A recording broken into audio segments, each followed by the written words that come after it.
Good morning friends. जैसा कि फिर से CGL4 और ऑफिस अटेंडेंट का डेट एक्सटेंड हो गया है। डेट एक्सटेंड हो के 21 नवंबर 2025 तक चला गया है। कल लास्ट डेट था पिछले नोटिफिकेशन के अकॉर्डिंग 14 तारीख। बहुत सारे स्टूडेंट्स इस बारी भी जो BC में थे, SC में थे, SC वाले तो नहीं पर BC EBC वाले और जनरल वाले लोग, जैसे जनरल वाले लोग EWS अपना उनका नहीं बन पाया था, इस कारण से बहुत सारे स्टूडेंट्स वो जनरल में फिल कर दिए हैं। और बहुत सारे स्टूडेंट्स ऐसे हैं जो BC और EBC में थे, NCL नहीं होने के कारण, अपडेट नहीं होने के कारण वो जनरल से फॉर्म फिलअप कर दिए हैं। और ऐसे में डेट एक्सटेंड हो जाता है तो उन लोगों के ऊपर क्या बीतता है वो हम जैसे लोग ही जानते हैं, क्योंकि डेट एक्सटेंड हो जाता है और लास्ट डेट में वो फॉर्म भरते हैं और वो सीधा सीधा EBC से वो जनरल में फाइट करते हैं। और इस तरह का कंपटीशन के बीच में मतलब आप सोच लो, आप डेट एक्सटेंड करते हो, कम से कम 2 या 3 दिन पहले डेट एक्सटेंड का नोटिस देना चाहिए ताकि उन बच्चों को सहूलियत हो जो NCL बनाने में लगे हैं, EWS बनाने में लगे होते हैं और लास्टली में वो उनका लास्ट डेट तक नहीं बन पाता है तो फाइनली वो जनरल में अपना फॉर्म फिलअप करते हैं। तो इतना भारी बेरोज़गारी है, इतना टफ कंपटीशन है, उसमें EBC के बच्चों को जनरल से फाइट करना, आप सोच सकते हैं क्या ही बीतता है। फॉर्म जो है भरा जा रहा है, कंटिन्यू भरा जा रहा था, बीच में जो रेशियो था काफ़ी स्लो हो गया था। तो कल 14 तारीख था, 14 तारीख तक कितना फॉर्म गया है वो मैं आप लोगों को एक बार बता देता हूं, फिर डिस्कस करूंगा इस पे CGL4 में क्या आपका गलती हुआ था, कैसे सुधार होगा। बहुत सारे स्टूडेंट्स का आधार नंबर सर्वर के कारण आधार नंबर पीछे का 1-2 डिजिट चेंज हुआ था। बहुत सारे स्टूडेंट्स हमें कमेंट करके बोल रहे थे क्या होगा, आप एग्ज़ाम दे पाएंगे कि नहीं दे पाएंगे, वो सारा चीज़ मैं अभी डिस्कस करूँगा। तो सबसे पहले मैं बता दूं, ऑफिस अटेंडेंट या परिचारी, कार्यालय परिचारी, जो भी आप बोल सकते हैं, ये जो डेटा है अभी हमारे स्क्रीन पे आपको दिख रहा होगा, ये 14 तारीख के लगभग 3 बजे तक का 3 PM का डेटा है। तो 3 बजे तक का ये जो डेटा है आपके सामने है 22,70,236, लेकिन ये 11 बजे रात यानी 11:59 तक ये जो डेटा है 23,15,000 तक पहुँच गया है, जिसका हमारे पास स्क्रीनशॉट नहीं है। स्क्रीनशॉट मे भी 11-12 बजे तक आ जाए, वो फाइनली मैं बता दूंगा। और डेट ऐसा एक्सटेंड भी हो गया 21 नवंबर तक। तो 21 नवंबर तक ये जो संभावना 22 लाख है, ये 25 लाख तक अब चला ही जाएगा, क्योंकि फॉर्म का रेशियो अब काफ़ी कम होगा। मतलब 1-2 ही फॉर्म अब डेली डलाएगा, क्योंकि लगभग स्टूडेंट्स फॉर्म को फिल कर लिए हैं। उसमें से भी बहुत सारे स्टूडेंट्स ऐसे हैं जो सोच रहे थे कि अरे नहीं भरना है, अब वैसे स्टूडेंट्स भी इस फॉर्म को भर लेंगे। मतलब 25 लाख का आंकड़ा पहुंचने वाला है इसका। और वहीं देखा जाए CGL4 का भी ये जो डेटा है लगभग 5 बजे का ये डेटा है। ये जो है रजिस्ट्रेशन नंबर ये हमारा ही, मैं अपना फॉर्म फिलअप कल लगभग 5 बजे के आसपास मैं किया हूँ। तो ये हमारा ही फॉर्म का डेटा है। 14,01,072 चला गया है 5 बजे तक, और रात तक ये 14,25,000 क्रॉस कर गया होगा। और डेट एक्सटेंड होके 21 तारीख तक हो गया है। तो 21 तारीख तक मैं तो, अगर हमें डेट नोटिफिकेशन का मैसेज हमको अगर पहले मिल जाता ना, तो मैं अपना रजिस्ट्रेशन नहीं करता, क्योंकि हमारा आदत है लास्ट डेट में फॉर्म भरना और आप लोगों को अपडेट करना, मतलब टाइम के पहले कितना गया है। तो इसलिए मैं अपना फॉर्म छोड़ के रखता हूँ। इस कारण से हमारा AEDO BPSC AEDO फॉर्म छूट भी गया था, लास्ट में सर्वर डाउन था, लास्ट में फाइनली सबमिट नहीं हो पाया था। खैर कोई बात नहीं, चलिए, लेकिन फिर भी मैं आप लोगों को अपडेट कर दिया था। उसका CGL का भी अपडेट कर दिया, ऑफिस अटेंडेंट का भी अपडेट कर ही दिया है, अनुमान आपको लग गया है। और अब मैं बात करूंगा फॉर्म में किस तरह का मिस्टेक। देखिए यहाँ ऑफिशियल नोटिस जो है वो दिखा दे रहा हूँ आपको कि 21/11 तक है जो डेट एक्सटेंड करके कर दिया गया है। तो वैसे में जो स्टूडेंट्स फॉर्म भर दिए हैं, उनका फॉर्म गलती हो गया है, वो लोग क्या करेंगे, कैसे अपना सॉल्यूशन करेंगे। तो सबसे पहले आपने अपने फॉर्म में क्या क्या गलती किया, आप हमें कमेंट करके बताइएगा। मैं स्टार्टिंग से बता देता हूँ।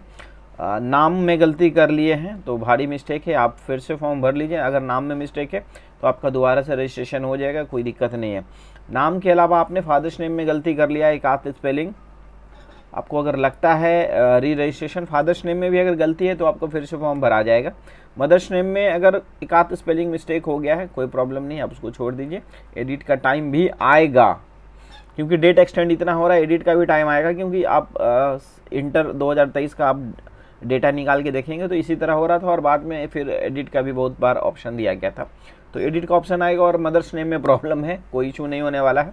आपने अपना NCL और EWS या फिर कास्ट या रेसिडेंस का सीरियल नंबर में गलती कर लिया, कोई प्रॉब्लम नहीं है, क्योंकि आने वाले टाइम में इसमें आपको डॉक्यूमेंट्स भी अपलोड करने को बोला जाएगा। हमें तो लग रहा है ऐसा, क्योंकि इंटर में हुआ था, इसमें भी ऐसा होगा ही होगा, क्योंकि डेट एक्सटेंड और परीक्षा टालने का ये जो उपाय है ना, काफ़ी अच्छा उपाय है। तो डेट आगे बढ़ाना और एग्ज़ाम के पहले तक मतलब कुछ अपना अपडेट करते रहना, तो यही चीज़ें। और बाद में एडिट का भी आपको 1 महीने का मौका देखने को मिलेगा, फिर डॉक्यूमेंट्स अपलोड करने को 1 महीना मिलेगा, फिर से कुछ नोटिस आएगा, फिर से 1 महीना मिलेगा। मतलब डेट एक्सटेंड, परीक्षा का तिथि जो है विस्तार करने का एक अच्छा तरीका ये माना जाता है, क्योंकि बच्चे इसमें परेशान भी नहीं होंगे और बहुत सारे बच्चे को फ़ायदा भी होता है जो अपना फॉर्म गलती कर लिया है उनको।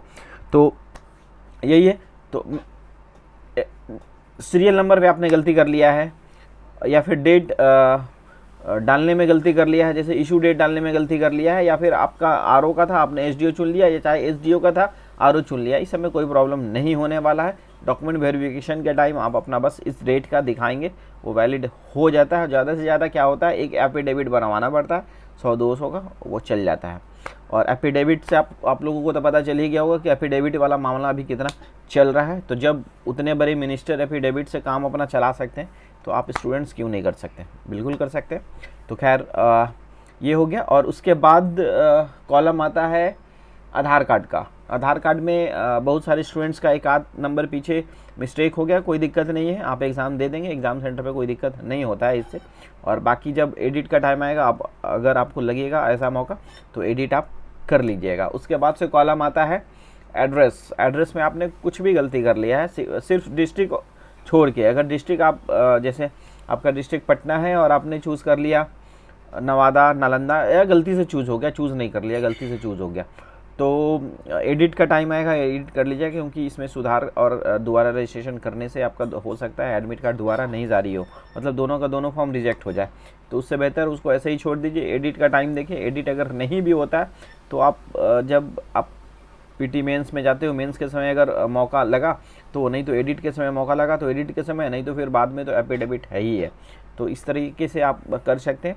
और जस्ट उसके बाद से कॉलम आता है क्वालिफ़िकेशन का। क्वालिफ़िकेशन में आपने मार्क्स गलती कर लिया, स्कूल का नाम गलती कर लिया, परसेंटेज का गलती कर लिया, पासिंग ईयर गलती कर लिया, कोई दिक्कत नहीं है। सीरियल नंबर गलती कर लिया, कोई दिक्कत नहीं है, बाद में बस वैसे ही बताया मैं एफिडेविट से, या फिर एडिट का मौका आएगा, एडिट कर सकते हैं।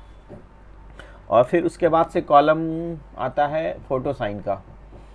हाँ, फ़ोटो साइन का कॉलम आता है। फ़ोटो साइन आपने कैसा भी अपलोड कर लिया है, थोड़ा सा धुंधला भी है, कोई दिक्कत नहीं, मतलब फ़ोटो आपका दिखना चाहिए, थोड़ा सा धुंधला भी है, गंदा भी है, तो एडमिट कार्ड जारी हो जाता है। लाइव फ़ोटो का भी सेम कहानी है, थोड़ा सा इधर उधर है, लेकिन फ़ोटो अपलोड हो गया तो कोई दिक्कत नहीं होता जेन्युइन स्टूडेंट को। तो ये रहा CGL4 और ऑफिस अटेंडेंट का अपडेट। डेट 21 तारीख तक एक्सटेंड हो गया है। तो हमारा जो वीडियो है आपको पता ही है किस टाइप का वीडियो आता है, अपडेट करता हूँ कितना फॉर्म गया, क्या गलती हुआ, क्या क्या डॉक्यूमेंट्स लगता है, इस तरीके से। और बिहार SSC इंटर वाला आज से स्टार्ट होने वाला है। जैसे ही स्टार्ट होता है मैं एक प्रॉपरली आप लोगों के लिए वीडियो लेके आ जाऊँगा। नए स्टूडेंट बिल्कुल सावधानी बरतेंगे, और नए स्टूडेंट को मैं ये बोलूँगा कि अगर आपने अभी तक DCA ADCA सर्टिफिकेट नहीं बनाया, या टाइपिंग सर्टिफिकेट नहीं बनवाया है, या फिर टाइपिंग सीख रहे हैं कहीं, तो आप वहाँ से टाइपिंग सर्टिफिकेट DCA सर्टिफिकेट लीजिए और इस फॉर्म में लगाना मत भूलिएगा, क्योंकि वैकेंसी 21,000 के आसपास इंक्रीज़ हो गया। नए स्टूडेंट्स को काफ़ी मौका मिलेगा इसमें, क्योंकि पुराने स्टूडेंट जितने थे वो टीचर्स में चले गए हैं, रेलवे में चले गए हैं, बिहार पुलिस, बिहार दरोगा, बहुत सारा वैकेंसी में खाली है। अब आप लोगों को मौका मिलेगा, तो इसलिए इस मौके को गवाइएगा नहीं। आप DCA ADCA का सर्टिफिकेट बनवा लीजिए। अगर आपको लगता है नहीं बन पाता, जेन्युइन आदमी से बनवाना है, तो आप हमें कांटेक्ट कर सकते हैं। हमारा नंबर है 8863848212। आपका DCA सर्टिफिकेट, ADCA सर्टिफिकेट और टाइपिंग सर्टिफिकेट से रिलेटेड आपका परेशानी होगा, वो मैं उसको सॉल्यूशन कर दूंगा। तो रहा ये चीज़, और ये अपडेट मैंने कर दी। और ऐसे ही वीडियोस के लिए, और या फिर हमारे चैनल पे आप नए हैं तो हमारे चैनल को सब्सक्राइब ज़रूर कर लीजिएगा। थैंक यू, मिलते हैं नेक्स्ट वीडियो में। धन्यवाद, जय हिंद, जय भारत, गुड लक।